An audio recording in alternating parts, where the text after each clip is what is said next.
Okay, I've got the GForce Swing Trainer Wedge. Comes with a flexible shaft, and this is really going to help you out with your chipping and your pitching, and also bunker shots and lob shots. It's really good for the all-round short game. What's good about it is the club head is a standard weight head for a wedge. This is a 54-degree wedge. Shaft is really flexible. That's the unique thing about it, and it's just got a nice standard grip on there. So because the shaft is quite flexible, firstly when you pick it up, it almost feels like the club is very heavy, but it's just because the shaft is really flexible, you can feel the weight of the club head a lot more with this club, which is brilliant because a lot of you really struggle to feel that, especially with modern golf shafts now. They tend to be a little bit too stiff, too heavy, and it's difficult to feel the weight of the head with those shafts. So when you feel the weight of the head, you've got a lot more awareness of it and where it is during the golf swing. So the chances are you're going to be able to control the shot a lot better. Good thing to do with it initially is when you're swinging, you actually want to swing and almost make sure, or try and make the shaft stay rigid throughout the swing. So you can sort of see here as I'm going back and forth, you know, it would almost look as if it was a normal golf shaft. It's not really bending too much. It's only really bending as I stop on my backswing and it loads up a little bit, and then when I stop on my through swing and it unloads on the way through. But typically we're trying to really keep that nice and rigid back and through, because a lot of you tend to yank the club around too much. So on the backswing you may take it away a little bit too quick there. As you can see, the shaft will lose flex and be difficult to control. And especially coming through, this is the most common fault with a lot of golfers. You're really accelerating the grip too much on the way through, and again you're going to cause that shaft to bend and twist. Because although it bends, it also twists as well. It's got a little bit of torque in there. So if you're sort of accelerating hands too much through the ball there, you're going to cause that club face to twist and open out. So you miss a lot of shots to the right. So if you're getting a little bit too quick with the hands and arms coming through, you're going to find it really difficult to strike the golf ball with this club. But straight away, after a couple of shots, as soon as you can focus on the weight of the club head swinging back and through, really trying to keep that shaft rigid, you'll be able to strike the ball a lot better. So you take your setup, narrow stance, a little bit of weight there on the front foot, ball position in the middle, and then from there just concentrate on swinging the weight of the club head. Then you can see the ball just pops up there nicely. If you accelerate the hands too much going through the ball, which is a big problem, and you know that's what really causes double hits in the short game, what's going to happen is you do that, the shaft is going to stay loaded. So as you're coming into the ball, as your hands are moving really quickly, the shaft is still bent back like this. So the club face is going to aim to the right. Plus with the torque in the shaft, it's going to cause the face to twist open a little bit and you go even further right. So if you find that when you're doing these little chip shots, you know, if you're hitting it to there, obviously you've got serious issues. You really need to try and get that shaft nice and rigid when you're swinging. But over time, once you start connecting with it, if you then find that the ball is actually going to the right, so you're striking it better, but the ball's going to the right, sometimes quite a little bit high as well, you know you're still accelerating the hands too much. Now that's causing the shaft to backload, causing the face to twist open a little bit, and then the ball's going to go to the right. You know, what should be happening in the swing really is, as we're coming towards the golf ball, instead of the hands and arms accelerating and gaining speed, they actually want to be slowing down so the club head then can speed up. That's how you want it to work. So as you're coming into the ball, the hands and arms are slowing down, and then the club head then speeds up on the way through. That's how you want to do it. If you are struggling, you know, if you start hitting it high and right and you can't hit it straight, a great drill to do, just to help the hands slow down a bit on the way through, is hit a couple of chip shots where you almost try and stop your hands just after your left leg here. What you're going to see is the shaft of the club is actually then unloading. You can see it kick forward.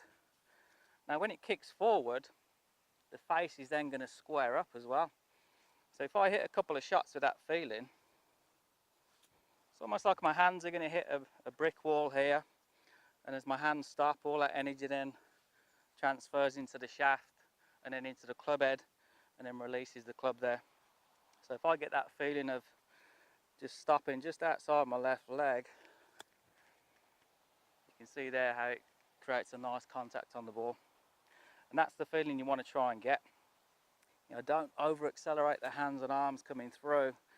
Just keep them nice and quiet. Let that shaft unload as you come through. So just stop just after and then let it unload.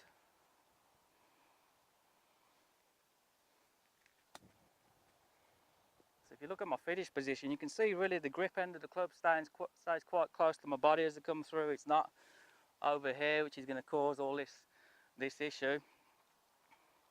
So this is a great drill just to get that shaft to unload and get the face to square up on the way through, as you can see there. Lovely shot. But the great thing about this club is, you know, you'll know instantly when you do it wrong, because you'll feel it in the shaft. You'll either feel like you got no control as you're swinging back or through. You'll either completely hit it, or when you do start striking, it's going to go a bit to the right. But you can understand now what you need to do to correct that.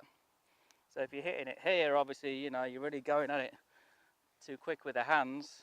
And then if you are connecting, going off to it a little bit to the right, then obviously you're still shoving the hands through a little bit too quick. So then you just need to work on that drill where you feel like the hands and arms are slowing down a bit, and then getting the shaft to unload. And that's the key. So as we swing it into the backswing, it loads up a little bit because of the weight of the head and the flexibility in the shaft. Then as we come down, as the hands and arms are slowing down here, we need that shaft to kick forward. Because the other thing it'll do, it'll give you a nice shallow angle of attack into the ball. So you're coming through and sweeping the grass as you're coming through. You imagine a plane coming into land, nice and shallow, touching down, taking off the other side. That's what we need. If you're actually getting the hands and arms accelerating too fast, too much coming through, you're going to cause that shaft to lean forward too much, and then the angle of attack is too steep, so you're going to crash land that club into the ground. If your timing's good, you're going to hit the ball, but 9 times out of 10, thin or fat shot. So we don't want to be coming down like this into the ball unless we're playing from a bad lie, which I'll come to later on. We want to be coming in nice and shallow. So as the grip end of the club here is slowing down, you can see how the club head here speeds up and then comes through shallow, just cutting the grass there. That's how you want to do it. If I'm moving the grip end of the club really fast with my hands, look how slow the club goes. Now that club isn't traveling very quickly, it's going nowhere. Okay? Whereas if I keep the grip end of the club nice and quiet, look how I can get the club head swinging and accelerating with very, very little effort compared to that one. That's going nowhere. And that's why people double hit. As soon as you get the hands and arms accelerating too fast, you decelerate the club head, and then when you release at the end, you end up hitting the ball twice. That's the classic double hit. So focus initially on trying to keep that shaft rigid, swinging back and forth like that. It's going to load and unload a little bit. That's what we're trying to feel. You'll never keep it perfectly rigid. That's not going to happen even with a normal golf shaft. So you're trying to feel a little bit of load back here. As the arms and clubs stop, it loads up, and then that little bit of unload there on the way through, so the face squares up.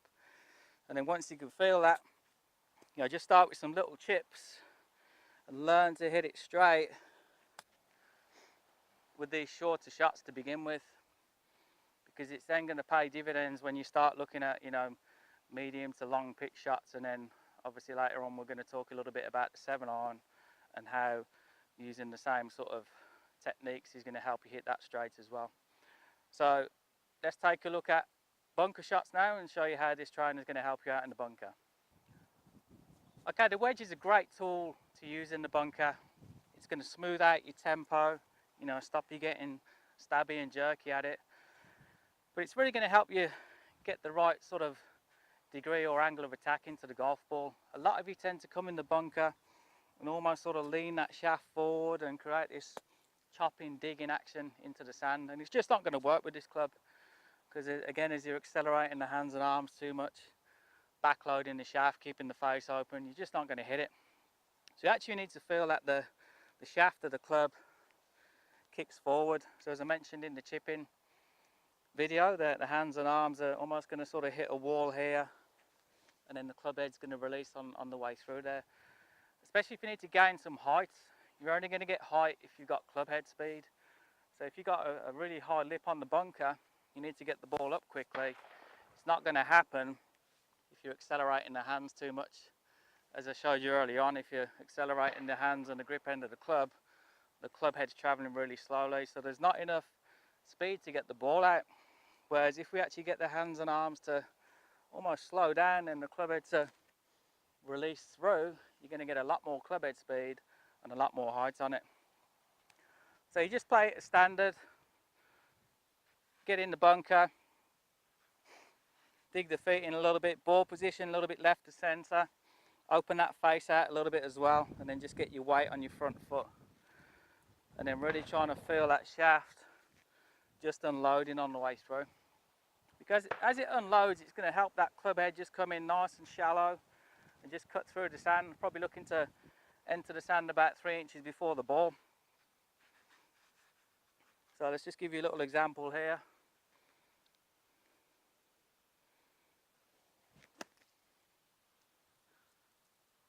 So you can see there, I've released it rather than holding it off with the hands forward. Fit it a little bit too strong there, but let's just try another one.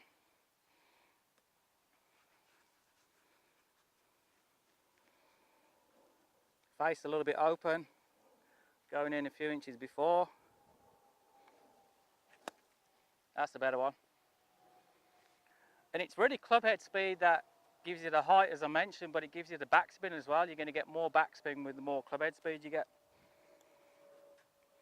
It doesn't really sound right to a lot of people. You know, you come in a bunker and you're saying you need a lot of club head speed to get it out, because you automatically think speed's going to give you all this distance, but it's not going to do that because you've got plenty of loft on your club face.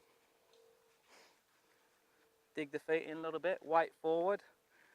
Really feel that shaft kick. You know, don't lean the shaft forward. Got to release this club head. Beautiful.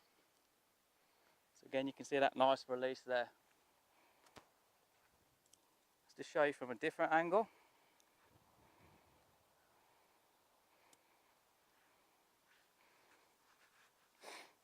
One other thing as well, a lot of people tend to swing a little bit too much out to in here, you know, cutting across it, chopping. Just make a normal swing, just make your normal swing arc, because you could see on my last few swings it was no different to how to play a normal sort of pitch shot or golf shot.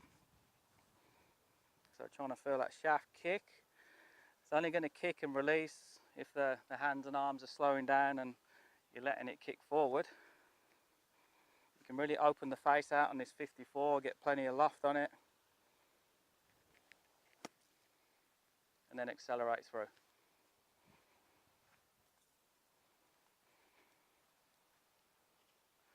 And if you're not doing it right, you'll feel it in the shaft. You know, you feel like you're losing control. Shaft's wobbling around everywhere, so it really just tells you if you're doing it wrong.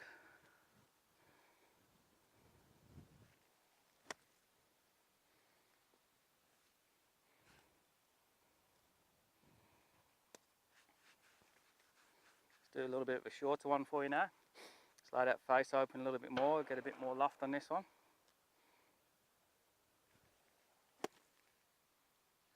There you go. Stops pretty quickly as well. So, you know, just like I mentioned in the chipping video, try and focus on making a smooth swing. You know, don't go back too quick or force it through. And just feel that shaft unload at the bottom there. Now, when it's unloading, it's important to remember that I've talked about almost feeling your hands hitting a wall just outside your left leg here, because that's pretty much where you're going to see all the grates when they're hitting impact. What we don't want is that shaft to unload with your hands back on the right leg because you're going to miss it. We don't want the shaft to unload with the hands in the center of your body. Again, you're going to thin it or miss it. So it's really getting the hands to that point just opposite the leg here, and then once they get there, then that club head then can swing forward and square that club face up then. So always think of that wall there, hitting that wall, and then feel that shaft just kick forward as well. Because when it kicks forward, it's going to have a lot of energy in it as well. Obviously, as it stays bent backwards here, there's no energy in it. So it's really important to feel that, especially when you're coming out of a bunker. So lots of club head speed. Like I say, you can open out this 54 degree, you know, turn it into 64, 65 easy, and play all the shots around the green. We'll take a look at lob shots now, so I'll catch you shortly. Okay, we're looking at the lob shot with the GForce Swing Trainer. The important thing with a lob shot is you actually want a lot of club head speed, which is difficult, you know, when you're only hitting the ball sort of 40, 50 feet in your head, you know, trying to create all that speed sometimes doesn't get through because you think you're going to hit it too far. So you end up quitting on it and then duffing it in the bunker or thinning it out the back of the green. So we actually need that club head to accelerate through at the bottom of the swing arc there. And you're not going to do it by shoving the hands forward like this. A lot of you in the short game tend to get the shaft leaning forward too much, you know, hitting it with this sort of action. All that's going to do is lean the shaft forward and create a very steep angle of attack into the ball, so there's no room for error. You're either going to hit it spot on with low club head speed, you're going to thin it or hit the floor, because when you lean the shaft forward that much, the club head is traveling really slowly, so then you risk double hitting as well. So what we need to do instead is actually feel with the swing trainer a nice smooth backswing and transition, but you need to feel the shaft unloading at the bottom. Think of that back of the left hand as it lines up with the outside of your left leg here. You're then going to feel that shaft kick forward and the club head accelerate. All that club head speed is going to lift the ball up in the air for you. So just like I talked about with the chip in, feel the same thing with the lob shot. Just open that face out more so you're getting a good, you know, 65 degrees on it, and then just feel it unload. A little bit too hard on that one, so I'm just going to ease off the power a little bit now.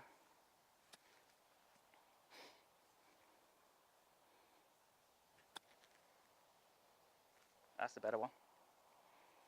You know, after a few shots you soon get a feel for it. You get a really good sense of where the club head is in the swing. You can feel that shaft unloading and squaring up.